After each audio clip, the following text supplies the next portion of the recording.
today, you guys, I want to think back to our 6th grade theme that we started talking about last week. Do you guys remember what that theme is? Mm-hmm. What is it? No. Can you point to it? Can you say it? We've got the anchor chart, right? So we are talking about perseverance in 6th grade language arts, and what's it mean? Go ahead, Miranda. You don't need to raise your hand. Up on something even when it's difficult. Right, so if someone has a lot of perseverance, they are someone who does not give up easily, right? Okay, even when it's hard, they keep on trying to achieve their goal, whatever that might be, okay? And when I think about perseverance, I think about the movie Finding Nemo. You guys have all seen it, right?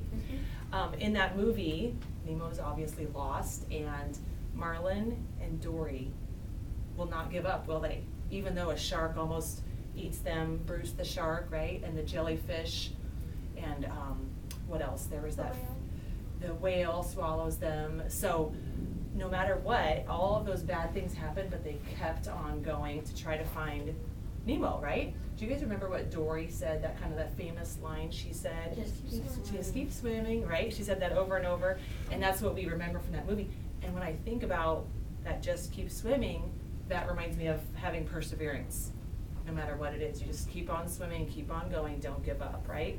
So, so last week our mentor story we started out with was this story about Jade Booker, and she was the 15-year-old girl who was born without her right hand. Do you remember that? And even though she was born without her right hand, she has worked very, very hard to make herself into a really good softball player, hasn't she? Okay, so good they've won a state championship, and she's been the starting catcher on varsity as a freshman. So I had you guys last week read through this and find those pieces of text evidence that show Jade saying or doing things, or her actions or her words. I wanted those pieces of evidence that demonstrated her showing perseverance. Okay? And I had you guys, I took all your sticky notes and put them up here. And the three most common things we found about Jade, I wrote them up here just because that's kind of hard to see.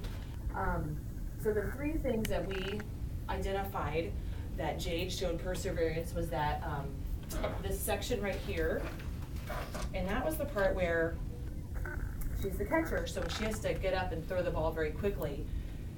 You know, remember, she doesn't have a right hand, so she has to catch the ball. She's got to pop the ball out of her glove.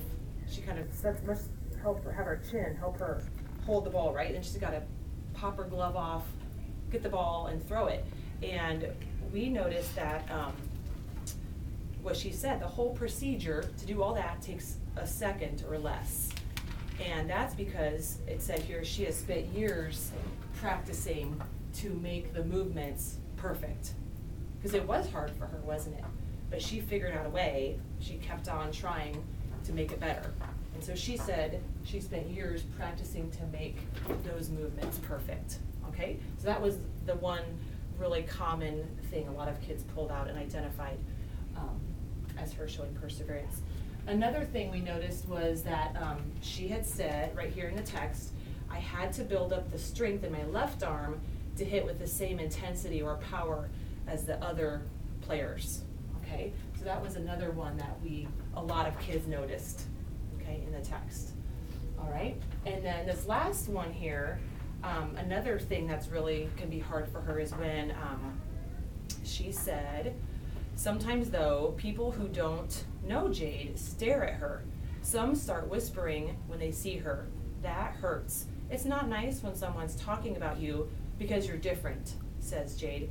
I just ignore them. Okay? So when people stare or start whispering about her, she just ignores them. And I think you guys picked that out because it is very difficult to get those stares and whispers. And she could easily fight back or give up and walk away, but she's like, just ignore it and play through it, right? Just keeps going forward, okay?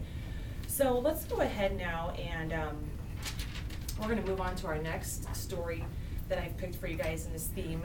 And this story is, it's a biography, all right? And a biography is a story written about someone's life by someone else.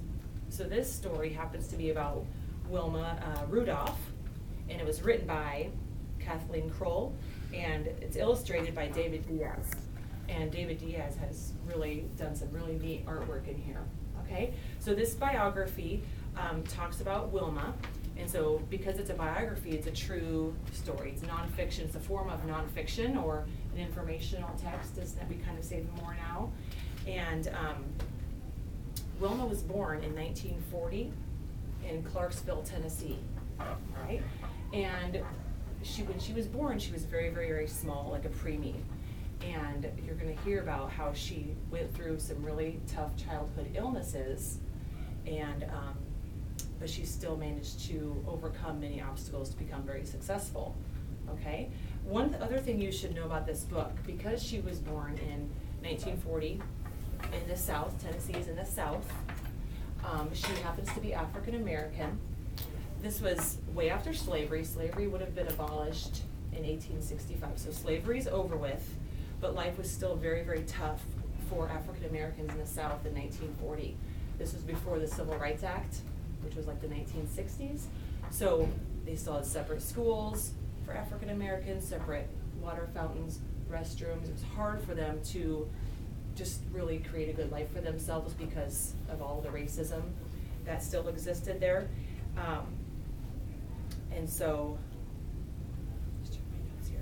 So we still had all of that. They had to sit in the back of the buses. Do you guys remember the story of Rosa Parks? So this is all of that time, okay? So that was just another thing that she had to deal with in her life, but you will, and they don't talk about it a lot, but they do acknowledge that as a part of this story, okay? So let's go ahead and, let me just check my notes here. I want you guys to go ahead and take a book.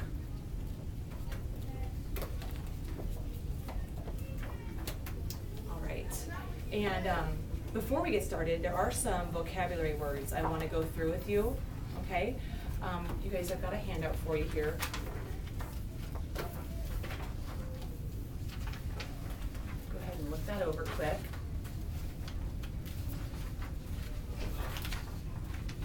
Okay, so if you see the first word that I've picked out to talk about is the word limit. And I know you've all heard of limit, but they talk about it a lot. A limit is just that boundary or restriction so that you can't have an unlimited number, okay? If I have 3 Oreo cookies, or if I have a bag of Oreo cookies here and I say you can have a limit of 3, then that's the limit, right? It's a restriction.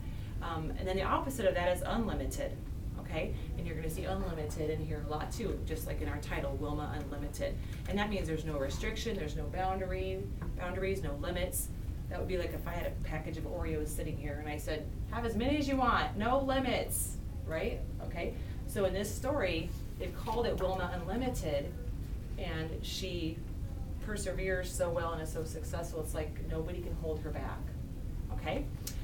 Let's look at number 3, and that word is remedies. All right, and remedies are things like medicine. Medicines are like cures for an illness or a pain, okay? And the next word is stricken, okay? And that stricken word means if you're very badly affected by an illness or trouble or unhappiness, it can really be stressful for you, okay? The next word is luxury, and that's something you want badly, but it's either very costly or hard to get. Usually things that are luxuries are more expensive too, okay? And then number 6 is hymn. See that word there, H-Y-M-N, hymn, okay?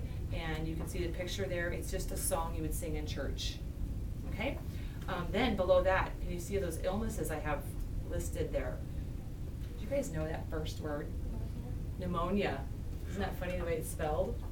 Okay, that word is pneumonia. That's one of the illnesses she battled as a child. Okay, then they have measles, mumps, scarlet fever, and polio. And they'll talk more about those in the book. Okay, so let's go ahead and I'm going to read just for a couple of pages.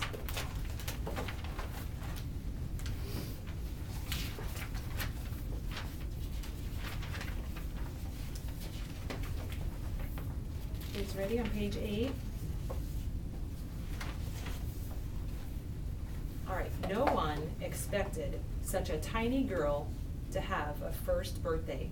In Clarksville, Tennessee, in 1940, life for a baby who weighed just over 4 pounds at birth was sure to be limited. But most babies didn't have 19 older brothers and sisters to watch over them. Most babies didn't have a mother who knew home remedies and a father who worked several jobs. Most babies weren't Wilma Rudolph. So her family must be pretty extraordinary, right? Mom knows how to make all these home medicines and take care of her kids really well. There's 19 of them. And Dad is a really hard worker, isn't he? He has several jobs to take care of his family. Okay? Wilma did celebrate her first birthday, and everyone noticed that as soon as this girl could walk, she ran or jumped instead. She worried people, though. She was always so small and sickly. If her brother or sister had a cold, she got double pneumonia. If one of them had measles, Wilma got measles too, plus mumps and chickenpox. Her mother always nursed her at home. Doctors were a luxury for the Rudolph family. And anyway, only one doctor in Clarksville would treat black people. Okay, I want to stop right there because as I was reading this, I noticed myself kind of analyzing that text. And when you're reading today, I want you guys to be analyzing the text as well. If we look at our little chart here of comprehension strategies, analyzing is something we do when we're looking very, very closely at the text, which means we kind of have to slow down, don't we? Okay, this is not a speed race, is it? Okay, we're looking very carefully at the text, trying to pull out these very important parts and think about why the author is writing the way he or she writes. Okay, so as I analyze the text and I think about that theme of perseverance, and I'm looking for ways that Wilma has shown perseverance, I'm going to flag that part. Okay, and this part is the top of the page on page 10. Wilma did celebrate her first birthday, and everyone noticed that as soon as this girl could walk, she ran or jumped instead. And I picked that because she's already had all of these little illnesses. She was a preemie, so in just 1 year, she's already overcome all of these terrible things. And not only that, but she's thriving. Okay, so she's had these terrible illnesses, she's gotten over them, and now as soon as she could walk, she's running or jumping instead. So she's doing well, right? But she still gets very sickly sometimes. But I think that shows Wilma demonstrating perseverance. Even though she's only 1 year old, her body is really strong once it gets healed. Okay? So I want you guys to be thinking about analyzing the text today. I'm going to send you guys out to read. And as you're reading, you're looking for ways that Wilma shows perseverance. It can be things she does or some of her thoughts. There aren't very many quotes in here of her words coming out of her mouth, but they will share her thinking and her thoughts. Okay? So you're looking for those spots where she's doing something to help herself, or her thoughts are really positive and getting her to a better place. Does that make sense? Make sense? So you're flagging for ways that she is showing perseverance. Okay? I'm going to give you all about 3 flags. Again, I want you taking your time, because when we analyze, we are really looking at this closely. Okay? Not your fingers. Okay? And I'll have you guys go out. You can spread around the room, and I'll be around to conference with you. Okay?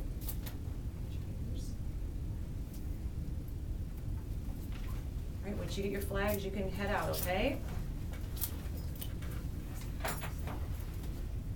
Okay. Can I give me one back? You can keep it. Maybe you can find a 4th one.